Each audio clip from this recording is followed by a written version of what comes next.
In 11 days, Paris, the city of light, will host athletes from around the globe in the culmination of the world's premier sporting event, the Olympics. Now, representing Nigeria, 82 athletes will proudly bear the green and white flag across 11 events. Among them is 31-year-old Edose Ibadin, who in a prophetic tweet back in 2012 predicted that he would one day compete at the Olympics. Now, at the time, he was an 18-year-old college freshman. Now, that dream is set to become a reality as he prepares to represent Nigeria in the men's 800-meter race. With us this afternoon, right here in our, of course, of our social media platform, is Nigeria's 800-meter athlete, Edose Ibadin joins us. Good afternoon to you and welcome to In the Game. Good afternoon to you both, and thank you all so much for having me. All right, I don't know if you also get this, but in Nigeria, yeah, we all call you Nigeria's Alexander Lacazette. Do you get that often? I do get it often. I get it a lot. All right, let's look at the beautiful story and the beautiful dream. How did your 2012 tweet predicting your Olympic appearance motivate you towards achieving this dream? Yeah, so when I first started athletics or track and field, I just did it as something to do.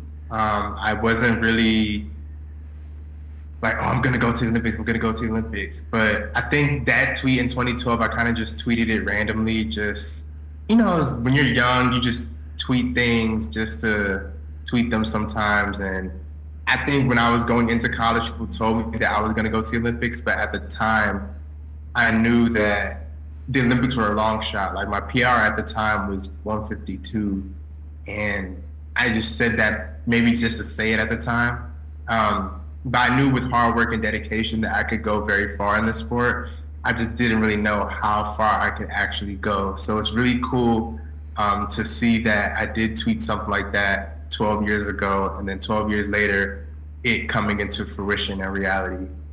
Interesting one right there. I mean, it shows that, words indeed have power. Let's look at this now. I mean, you are going to represent Nigeria at the Olympics. I mean, what does this mean to represent the country of Nigeria at the Summer Games? It means a lot to me to represent Nigeria at the Olympics because I have a lot of family in Nigeria. Granted, I was born and raised in the States, but I have so much family in Nigeria. So many Nigerian friends in the States. I live in a big Nigerian community in the States back home. So I'm surrounded by a lot of Nigerians in general. And so being able to represent Nigeria at the Olympic Games I'm not only representing myself, I'm representing the country, I'm representing my family, I'm representing everyone who's ever invested in my career. And I'm just representing those who've spoken life into me at some point in my life. And I'm definitely going to compete to the best of my ability for not only them, but just for the nation of Nigeria as a whole, especially, in an event like the 800 meters, right? Because a lot of Nigerians don't really do that event. And so to be able to run the 800 and be a Nigerian at that level, at the Olympic level, it means a lot. And I'm hoping that it can then inspire other Nigerians to not be afraid to take on the 800 meters. I know a lot of people tend to shy away from it because they think it's too long of a race.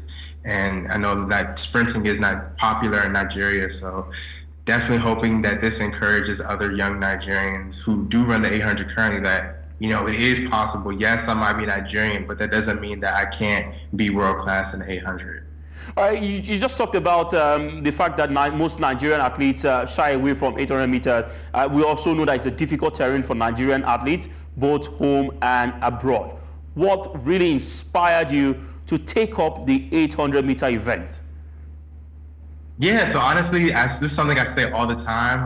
I didn't pick the 800, the 800 picked me. And I say that because I don't know anyone in the history of this sport who, when they started, just said, I want to run the 800. It was kind of something that maybe their coach saw them running and saw maybe they have a talent for the 800 meters. And so that's legit what happened to me. I remember probably within 2 weeks of running, my coach told me, I had the perfect race for you. And I asked him, oh, what is that, coach? And he told me it's going to be the 800. And I remember the dread on my face. My face instantly shifted when he told me I was going to run the 800 because I knew that meant more running and all that stuff. But my coach saw something in me at that time that I didn't see yet. And so like he saw this big potential in me for the 800 meters. And so I just trusted him and trusted the process, and was then able to, do the 800 and just keep lowering my time year after year. All right, fantastic one. I mean, ever since, I remember I was in Asaba, Delta State in 2018 when you finished 7th at the African Athletics Championship. I remember and fast forward to now, you are going to the Olympics. What are your biggest challenges in preparing for the 800-meter race? Yeah, probably some of the biggest challenges right now is probably just timing training right, and just making sure that I'm staying fully healthy right now, because I don't know if people have seen, but the 800 this year is crazy. Like, it's probably the deepest it's ever been in the history of the event. So it's going to be extremely hard to navigate the rounds and things like that. But for me, it's just making sure I'm doing the right things in training. I think my coach and I have finally figured out what actually works for me and what we need to work on at certain points of the year. And so, the first round is until August 7th, which is about 3 weeks from now. So we have 3 weeks to prepare for everything. And I think, we're going to really use these 3 weeks to hit it hard and make sure that we're firing at all cylinders, to make sure that we're checking everything off the box, keeping the endurance up, keeping the speed up, and just making sure that I'm overall just being a great racer. Because a lot of the 800, yes, fitness is one thing, but being able to put yourself in the right position in the race is important, and then just being able to close off of being in that good position is equally as important as well. So there's just going to be a lot of different aspects of it. But yeah, definitely staying healthy is probably the main priority right now, just making sure that my body is in tip-top form and in tip-top shape. All right, one thing that is key for athletes, for sportsmen and women going into major competitions, they have targets, they have something they've set for themselves, they want to achieve. Is one thing to also make the Olympics, it is another thing to participate and win a medal. For you, what is your target going into the Summer Games? Yeah, so for me, my target, of course, I'm definitely happy to be there, of course. Like, it's been, a big goal of mine to make the Olympic team. And so now that it's here, it's just like, all right, you're no longer dreaming. Like, you're not going to be watching this on TV. You're going to actually be participating in this. And so for me, it's just, I want to be able to take it round by round. And make the final. I know if I can make the final, then anything can happen. Who knows? Maybe I can get top 3. So definitely just want to run to the best of my ability. I definitely want to hopefully set, a new national record there. Want to try to make the final, and then eventually, hopefully, secure a medal for Nigeria, and that'll be history, right? Being able to secure a medal for Nigeria in the 800 meters would be amazing. All right, I would like to ask you, before we wrap up this conversation, you as an athlete, do you have a role model? What is your biggest inspiration in the world of athletics?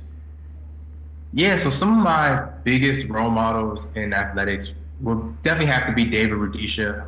He's, the world record holder in the event.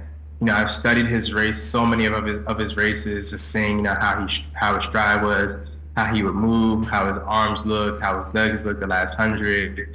And I actually had the privilege of meeting him back in the World Indoor Championships, and that was just a great thing. I was just so awed and inspired by him. And then also someone else I really looked up to was, of course, Usain Bolt as well. Just seeing his dominance in the sport and how on and good you have to be able to win the Olympics 3 times in 3 events. Like, that's no easy feat at all. And so he's definitely another inspiration. And then there's a plethora of athletes who I tend to be inspired by. Like, there's American Dawn Harper Nelson, who I was captivated by her story of how she got to the Olympic gold in 2008. I'm inspired by Tyson Gay. He's one guy who, he wasn't always seeded first, but then he would end up winning some races back in the day. And then people like Allison Felix as well, who just had so much longevity in the sport and is still, in the sport fighting for rights and equality and things of that nature. So yeah, it's a bunch of people and people's stories that inspire me along the way.